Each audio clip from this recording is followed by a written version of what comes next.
In 1973, one band quietly released an album that defined everything magical about Canterbury Scene. Humour, melody and pure musical adventure. Yet somehow, almost nobody talks about it today.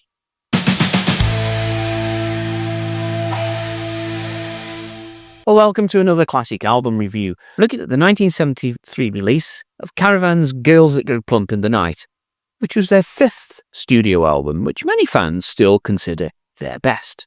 Now, it's been described as tighter, punchier and more confident than their earlier work, but it never really loses that unmistakable Caravan personality. Melody Maker described it as quite exquisite, the sound of a band finally finding perfect balance between wit and musicianship. And they were right. This album captured the golden moment where prog rock met accessibility, melody and emotion. Something really that very few bands ever achieved. Now, at this point in time, Caravan consisted of Pi Hastings on vocals and guitar, and the band's melodic heart and songwriter. Dave Sinclair was on keyboards, bringing that lush organ and synth texture that defined the Canterbury sound. Richard Coughlin was on drums, always playful yet precise. John G. Perry on bass, adding a more muscular rhythm section. Jeffrey Richardson, viola and flute, giving the album its unique tone and elegance. As Hastings once said in a 1973 interview, we wanted to make something that would move people, not just in the head, but also in the heart too. Now, the cover was one of the most talked about. The sleeve was designed by Richard Evans, who later became known for his work with The Who and other British rock icons. The images are playful yet mysterious. It's a nighttime scene featuring a voluptuous female silhouette, rendered with tongue-in-cheek humour that mirrors Caravan's personality perfectly. Now, like much of the Canterbury Scene, it balanced sophistication with a wink, never really taking itself too seriously. The artwork reflects the album's theme of growth, maturity and mischief. A band growing musically, plump in confidence and sound. Now, it's equal parts with warmth and English eccentricity, just like the music inside. Just shy of 45 minutes, this 9-track album on the Derelict label offered a wide range of subject matter to digest. Starting off with Memory Lain, Hugh. Now, the album bursts open with bright guitars, confident drumming, and that instantly recognisable Caravan swing. There's a feeling of arrival here, like the band knows exactly who they are. Hastings' vocals sound full of purpose, backed by swirling organ lines that really give the track its trademark Canterbury Scene glow. The groove walks a perfect line between classic rock punch and jazzy looseness. It's accessible but never predictable, and as an opener it sets the stage for an album that's both adventurous and deeply musical. And by the time the last notes fade, you already know that you're really in for something special. It's a really good start. Headloss is second, and flowing directly out of the first track, Headloss feels like it's mischievous twin. The horn section leaps out, giving it a slightly funky twist that makes your head move without thinking. John Perry's bass locks tight with Coughlin's drums, proving just how much stronger Caravan's rhythm section had become. Now, it's witty, punchy and more extroverted than anything they'd done before.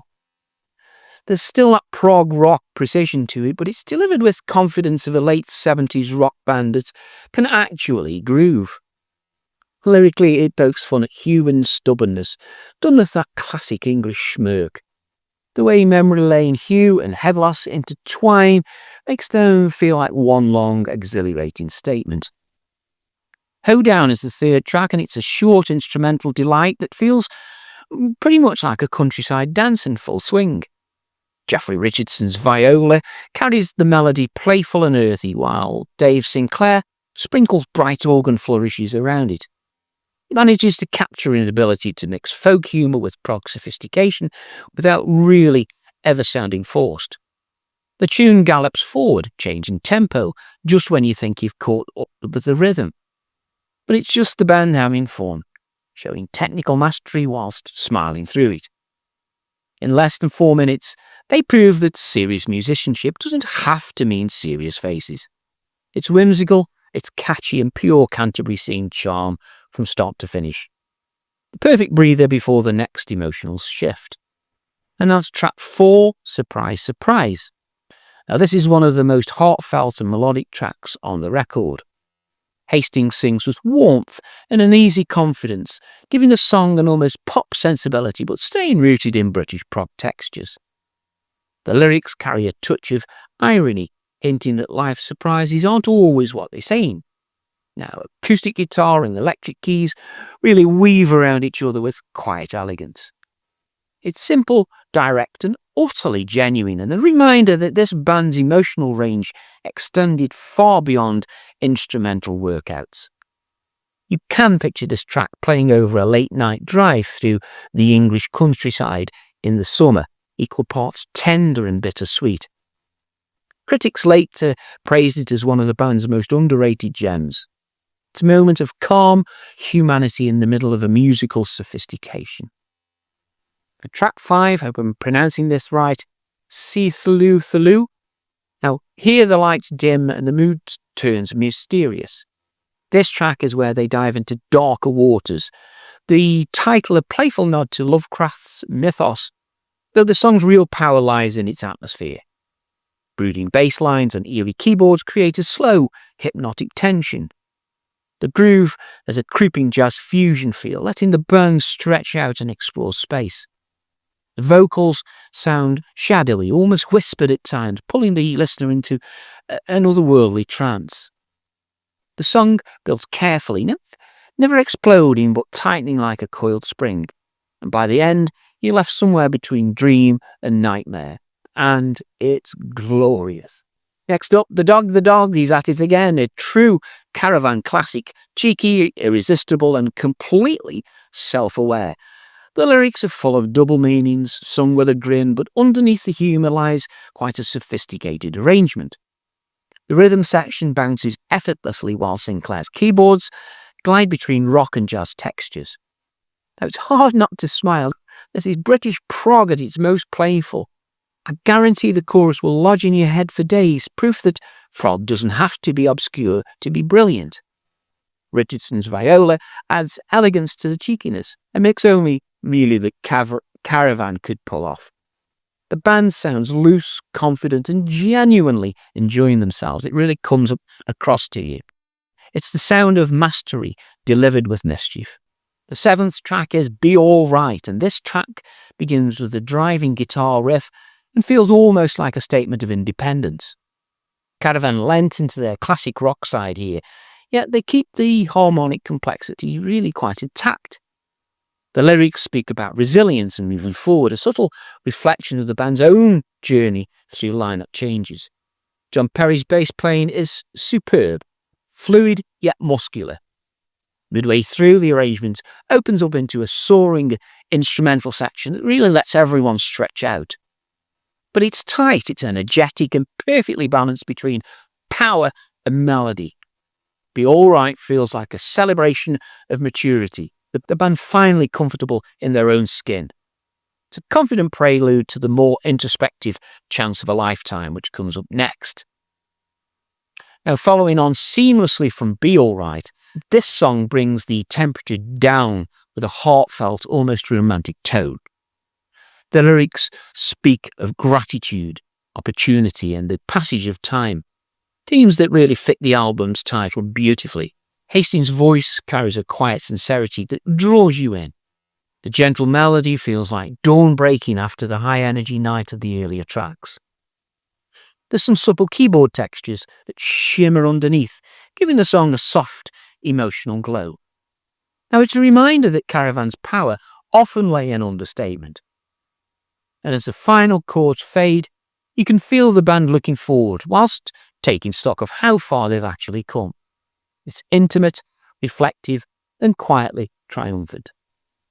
The last track is quite a menagerie of L'Auberge du Sanglier, A Hunting We Shall Go, Pengola, Backwards, and A Hunting We Shall Go reprise. Now it closes with this majestic multi-part suite, Caravan's grand statement. It begins with L'Auberge du Sanglier, a stately instrumental overture built on a strong rhythmic pulse and sweeping strings. A Hunting We Shall Go introduces one of the band's most memorable themes, playful yet heroic. Pengola and Backwards explore shifting moods and melodic reprises, giving each musician room to shine. The interplay between the keyboards, viola and guitar is simply breathtaking. The reprise brings everything full circle, echoing the album's spirit of growth and renewal.